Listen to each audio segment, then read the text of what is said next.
बिस्मिल्लाहिर्रहमानिर्रहीम। अस्सलाम वालेकुम। अबरार रशीद आपकी खिदमत में हाजिर है और आपसे दरखास्त है कि अगर अभी तक आपने चैनल को सब्सक्राइब नहीं किया तो सब्सक्राइब कर लीजिए, जो बेल आइकन है उसको जरूर प्रेस कीजिएगा। आपका बहुत बहुत शुक्रिया।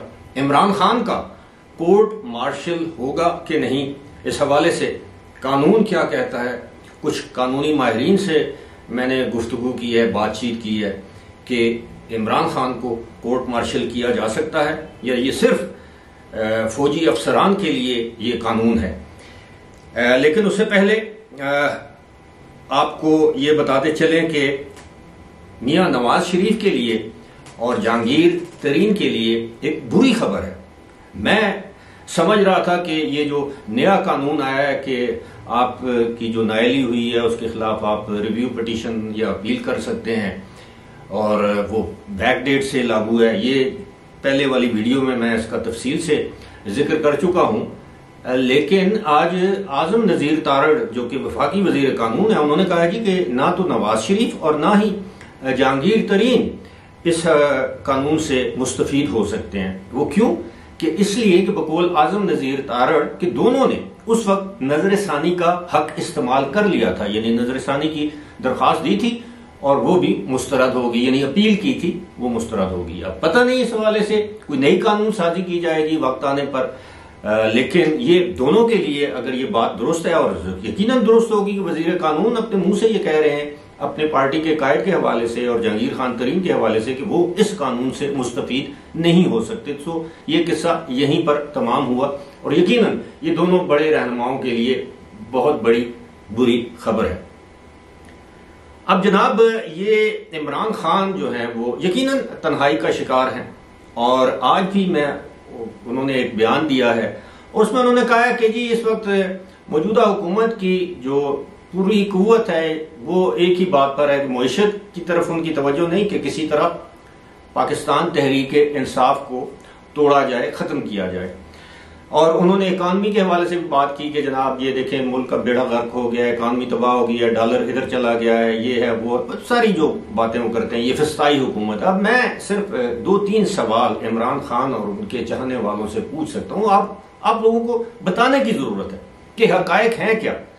मैं कोई मियां नवाज शरीफ की जमात से नहीं हूं, उनका कोई हम ख्याल नहीं हूं, कोई उनका वोटर सपोर्टर नहीं हूं, लेकिन हकायक बयान करने चाहिए।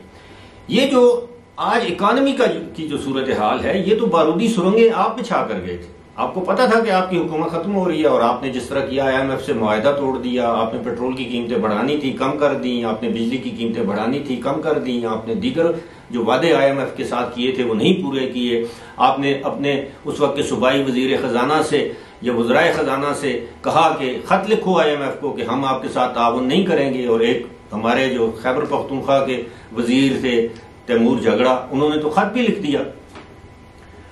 तो ये एक दूसरी बात ये है कि जनाब ये जो पार्टी तोड़ने की बात है तो ये तो आपने खुद किया था, आप बैल मुझे मार, अपने पांव पर खुद कुल्हाड़ी मारी थी। क्या PDM की जमातों ने, पीपल्स पार्टी ने या एस्टेब्लिशमेंट ने या फौज ने आपको मशवरा दिया था कि 9 मई को आप अपने सपोर्टर से कहें कि वो जनाब तमाम फौजी तनसीबात पर हमले करें? आपके पास लिस्टें बनी हुई थी तमाम फौजी तनसीबात की। आपने किसी वजीर आला के घर के सामने मुजाहरा नहीं किया, किसी गवर्नर हाउस के सामने मुजाहरा नहीं किया, किसी अदालत के सामने मुजाहरा नहीं किया। आप तो सीधे गए या GHQ पे या SI के दफातर पर या कोर कमांडर के घर पर या रेंजर्स की चौकियों पर, आपने तो तमाम कोर कमांडर्स के घर जाना था, लेकिन ऐसा मुमकिन नहीं हो सका। लेकिन जो कोर कमांडर आपके शायद शरीके जुर्म थे या शरीके मंसूबा या मंसूबे में शरीक थे, लाहौर वाले, वहां आप पहुंच गए, वहां आपने जो कुछ किया सारी कौम ने देखा और फिर उसके साथ उनके अपने इदारे ने जो कुछ किया वो भी सारी कौम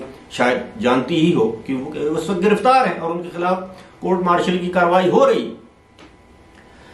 अब ये जो दूसरी उन्होंने बात की जी फस्ताई हथकंडे, तो आप वो वक्त भूल गए हैं जब आपके दौर में आप इस तरह कहते थे कि मैं तुम्हें देखूंगा, मैं तुम्हें नहीं छोड़ूंगा।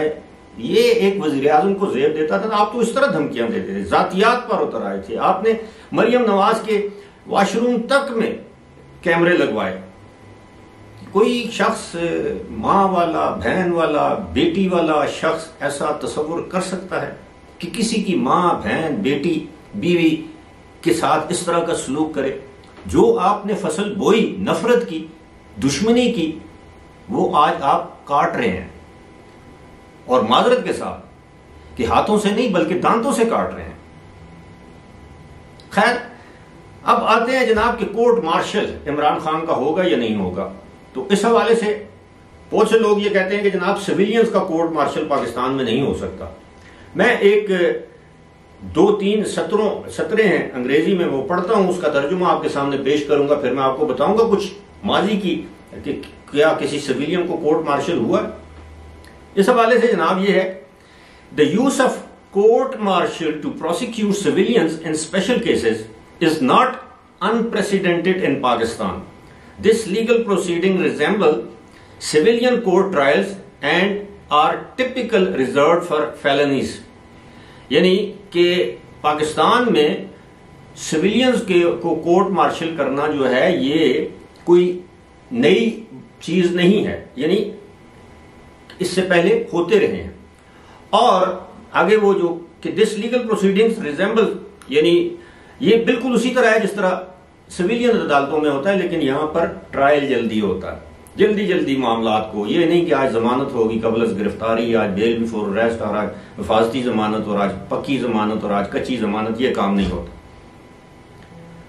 माजी में मैं आपको याद दिलाता हूं, जनरल कमर जावेद बाजवा के दौर में एक लेफ्टिनेंट जनरल, एक brigadier, lieutenant general Javed Iqbal Malik या मलिक जावेद इकबाल, उनको उम्र कैद की सजा सुनाई गई थी जासूसी के इल्जाम में। ब्रिगेडियर राजा रिजवान, उनको मौत की सजा सुनाई गई थी जासूसी के इल्जाम में। डॉक्टर वसीम अकरम एक एटमी अदारे में काम कर रहे थे, उनको जासूसी के इल्जाम में सजाए मौत सुनाई गई थी। ये सिविलियन थे डॉक्टर वसीम अकरम।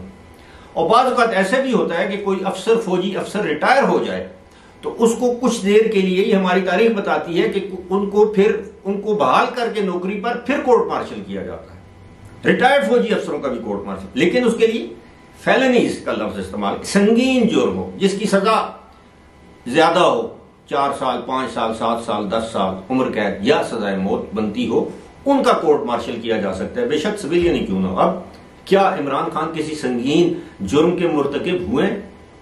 अगर तो यह बात साबित हो जाती है कि इमरान खान ने ही यह मंसूबा बनाया था कि अगर वो कैद हो जाते हैं, उनको गिरफ्तार किया जाता है, तो आपने फौजी तनसीबात पर हमला करना है, आपने कोर कमांडर्स के घरों पर, दफातर पर, GHQ पर, ISI के दफातर पर, तमाम फौजी जो तनसीबात है, मियांवाली में जो एयरबेस थी उस पर आपने हमला आवर होना है। और ये इसके सबूत मिल जाते हैं, नाकाबिले तरदीद शवाहिद मिल जाते हैं, या जिन लोगों को इन्होंने ये कहा, ये हिदायत दी, वो इनके खिलाफ अप्रूवर यानी सुल्तानी गवाह, वादा माफ गवाह बन जाते हैं, तो ये संगीन जुर्म ठहरेगा। कोर्ट मार्शल हो या ना हो, आर्मी एक्ट के नीचे, आर्मी एक्ट के अंडर, आर्मी एक्ट के तहत इमरान खान का ट्रायल जरूर होगा। ये मैं आपको इत्तलात पर मबनी खबर दे रहा हूं। उनके खिलाफ इंसदाद दहशतगर्दी की अदालत में मुकदमा नहीं चलाया जाएगा। उसकी वजह आप सब जानते हैं कि किस तरह अदालतें, हालांकि अब अपनी अपनी जगह पर आ गए हैं, जैसे कहते हैं पंजाबी में कहते हैं अपनी थाह पर आ गए हैं। और ये तमाम मामला जो हैं वो आने वाले दिनों में, यानी आप देखेंगे अभी तो आला अदलिया की तातीलात शुरू हो जाएंगी 2-3 महीने की, उसके बाद जिन्होंने जाना है वो घर चले जाएंगे। कोशिश तो उन्होंने बड़ी की कि इमरान खान को इक़्तिदार में लाएं, और उम्र की हद जो है चीफ जस्टिस के लिए 68 साल यानी 68 ईयर्स कर दी जाए, और मैं 3 साल और लगा लूं, और पीछे काजी फायज ईसा रिटायर हो जाएंगे, और बस वही पूरा 10 साल का मंसूबा था ना।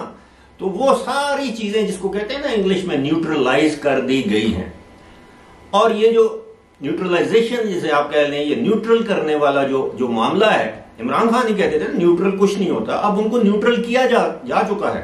इमरान खान तो मुकम्मल तौर पर न्यूट्रलाइज किए जा चुके हैं, और बाकी जो उनके सहूलतकार, हम ख्याल, जो भी आप उनसे कहें, इमरानडू, पता नहीं लोग क्या क्या कहते हैं, जितने भी आला रुतबों ओहदों पर लोग मौजूद थे या हैं, उनको न्यूट्रलाइज करने का सिलसिला जारी है। आने वाले चंद हफ्तों में इसके नतीजे आपके सामने आ जाएंगे। बहरहाल वीडियो तवील हो रही है, तो इससे पहले कि ज्यादा तवील हो जाए, मुझे दीजिए आप इजाजत। खुदा हाफिज।